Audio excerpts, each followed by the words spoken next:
So what we need is a new Goto method that's going to allow us to go to wherever we want, not go to www.qtptutorial.net/ blah, blah, blah. So let's F12 into here, and we can see our method, which is like so. And what we can do is decide whether we want to use the base URL or not. So I was thinking, since this has 3 references, these references tell us that this method is used in 3 different places. And so in these 2 places, I don't want to break the method, but in this place, I want to do something different. So that's where you can start using what's called optional parameters.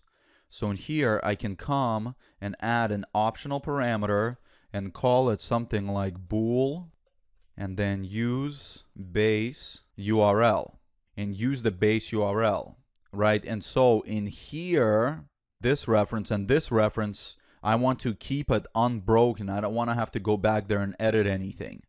So I am going to set this equal to true. And so now this parameter is optional and it's set to true. Otherwise, it's going to be set to false.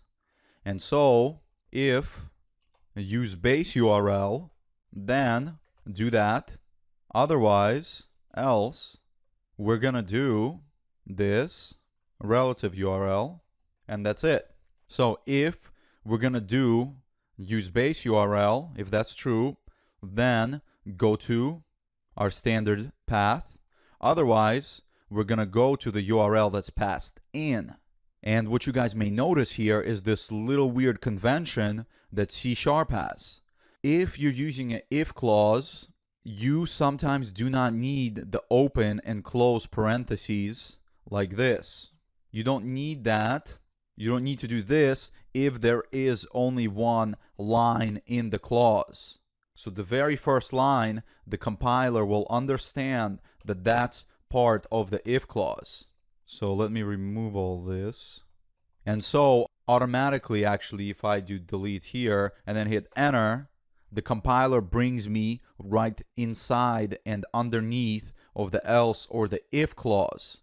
If we were to write more lines, first you can see how the compiler, the text editor brings us to the same level as these 2 clauses, and then you can kind of see that it's not really part of the else clause. And if you wanted it to be part of the else clause, you would need to wrap this into brackets. But if it's just the first line, you don't need to do that, okay?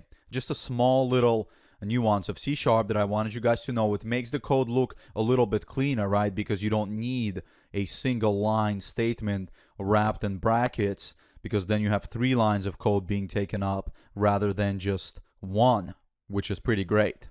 Okay, anyways, back to our method. The other thing that I wanted to change here is now this shouldn't be called relative URL anymore, because it can be a URL, a relative URL, but it can also be just a URL. So why don't we just name it URL?